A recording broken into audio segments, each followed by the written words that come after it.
Good morning. We are getting close in our 100-day countdown to the election. Early voting is open in Missouri, and in most states, you can do early voting.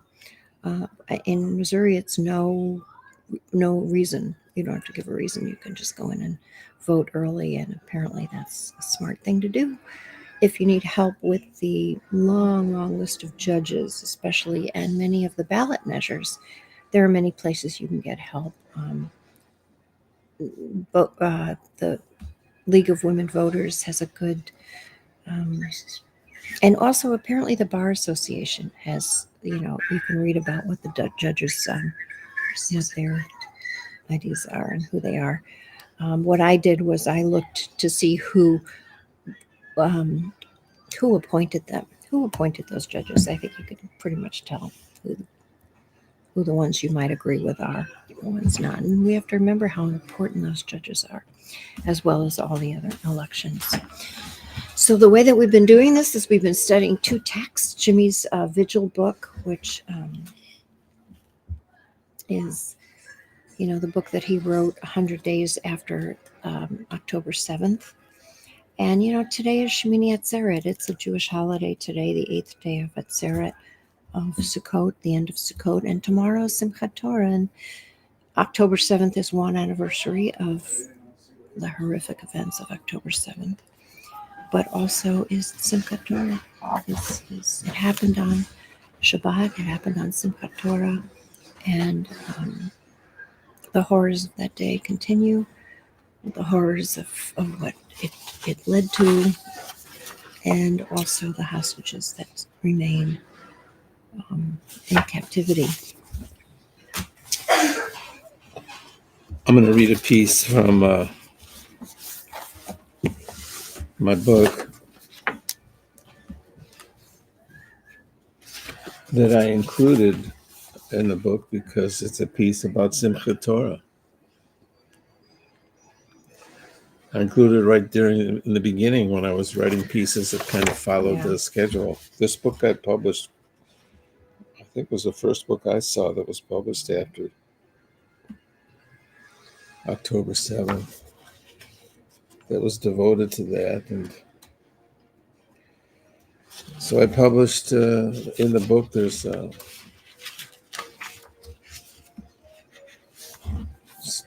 a story about what we do on Simchat Torah, about we end our book and we begin our book. It's a seam, S-E-A-M.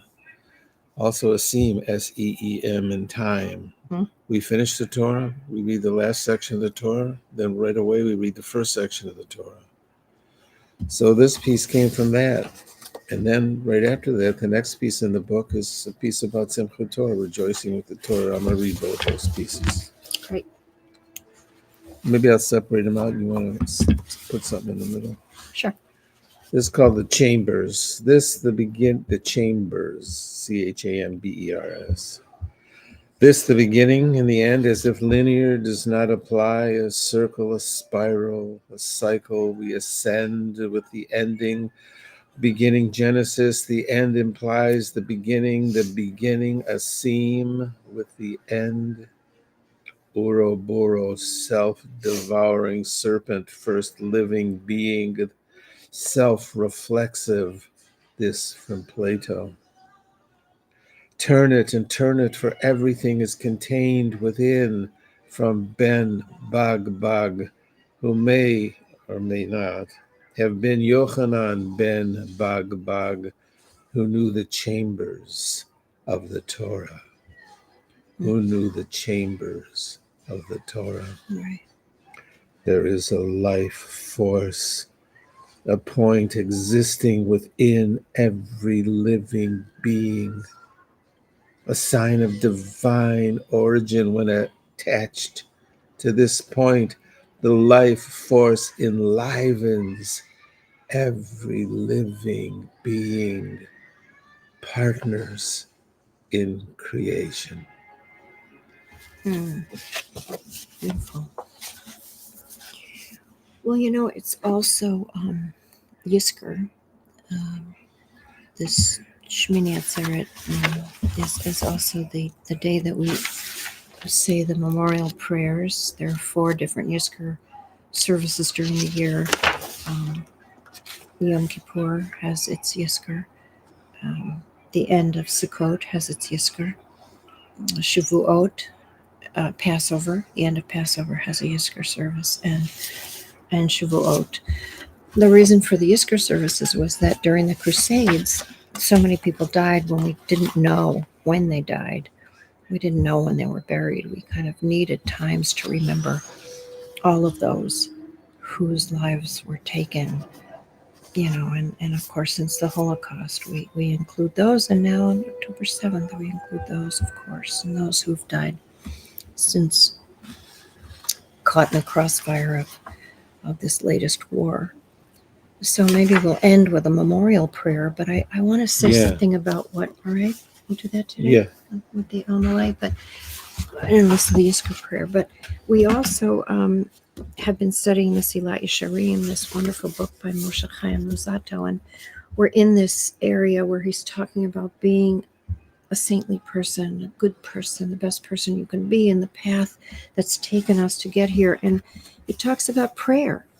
And what does it mean to pray? And of course, on this day of where we remember, we offer prayers. That's how we connect the heavens and the earth, how we go to our innermost souls. So he says, when you pray, on the comment of the Talmud, he says reverence is essentially the awe which one should feel when engaged in prayer. When you pray, know to whom you pray or to what you pray. Is it the expansiveness of the universe? Is it the possibility of good in a sea of complication and evil? What is it? What do you pray to? And he says there are 3 things that you should take into account to acquire the feeling of reverence. Consider first that you stand in the presence of creation and that the spark of creation, the creator, right? But the spark of creation, right? And also to know that your prayers are heard, that you're not just praying to a vacuum, that somehow that your prayers are heard, right? And then again, let it touch that place in you that inspires loving kindness, a loving, kind response, a response. So maybe you'll end with a Kaddish. Yeah. There's a Kaddish I wrote on that first, when we first heard Simchat Torah on the next day. I think I wrote it. It's called The Soul on Sunday, a Kaddish. When the souls made their passage, I sang one of the soul tunes. Into your hands I entrust my spirit. All the words jumped off the page. The white fire turned soft, bluish green. The black fire set new against the white fire. Bluish green, color of souls finding their way home. At the time I lie down and the time I rise up, God is with me, I shall not fear. I had to pause after that. The words relaxed. They were banging all over the room. I might be swallowed up into the ground then, my feet heavy with the weight of my own soul settling into my body. Pray for the soul's courage for the journey to the ancestors and the meeting with God. Honor the vessels that accompany the souls, vessels working so hard to house souls, because our souls are flamboyant, hard to contain, They burn bluish green and light up from within our holy bodies, temples, bodies, palaces.